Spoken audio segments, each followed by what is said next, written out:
ನಮಸ್ಕಾರ ಅಶ್ವವೇಗ ಡಿಜಿಟಲ್ಗೆ ಸ್ವಾಗತ. ನಾನು ಸುರಭಿ.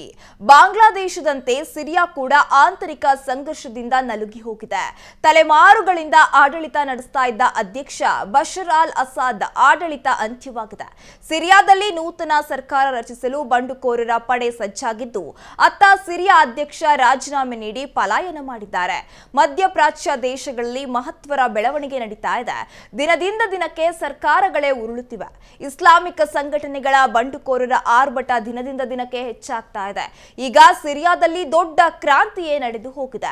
ಭಾರತದ ನೆರೆಯ ರಾಷ್ಟ್ರ ಬಾಂಗ್ಲಾದೇಶದಂತೆ ಈಗ ಸಿರಿಯಾದಲ್ಲೂ ಕೂಡ ಆಂತರಿಕ ಸಂಘರ್ಷಕ್ಕೆ ಸರ್ಕಾರ ಪತನಗೊಂಡಿದೆ.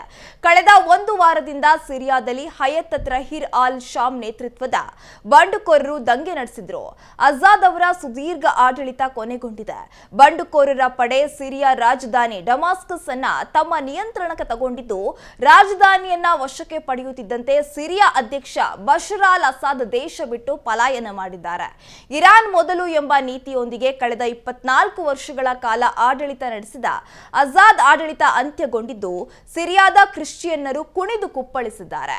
ಮತ್ತೊಂದೆಡೆ ಬಂಡುಕೋರರು ಅಜಾದ್ ತಂದೆ ಹಫೇಜ್ ಅಲ್ ಅಸಾದ್ ಪ್ರತಿಮೆಯನ್ನ ಹೊಡೆದುರುಳಿಸಿ ಅಟ್ಟಹಾಸಗೈದಿದ್ದಾರೆ. ಮತ್ತೊಂದೆಡೆ ಸಿರಿಯಾ ಅಧ್ಯಕ್ಷ ದೇಶ ಬಿಟ್ಟು ಓಡಿ ಹೋಗ್ತಿದ್ದಂತೆ ದೇಶದಲ್ಲಿ ಅರಾಜಕತೆ ತಾಂಡವವಾಡುತ್ತಿದೆ. ಬಂಡುಕೋರರು ಸಿರಿಯಾ ಅಧ್ಯಕ್ಷರ ಅರಮನೆಗೆ ನುಗ್ಗಿ ಕೈಗೆ ಸಿಕ್ಕ ವಸ್ತುಗಳನ್ನ ದೋಚಿಕೊಂಡು ಮೊಂಡಾಟ ಮೆರೆತಿದ್ದಾರೆ. ಸದ್ಯ ಸಿರಿಯಾವನ್ನ ಮುನ್ನಡೆಸುವವರು ಯಾರು ಅನ್ನೋ ಪ್ರಶ್ನೆ ಇದೀಗ ಉದ್ಭವವಾಗಿದೆ. ಇದಾಗಿತ್ತು ಈ ಕ್ಷಣದ ಅಪ್ಡೇಟ್ಸ್. ಹೆಚ್ಚಿನ ಮಾಹಿತಿಗಾಗಿ ನೋಡ್ತಾ ಇರಿ ಅಶ್ವವೇಗ ನ್ಯೂಸ್. ಇದು ಸತ್ಯಾನ್ವೇಷಣೆಯ ಓಟದಲ್ಲಿ.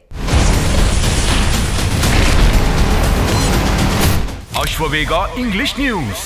Coming soon. Your channel, your voice, your trust.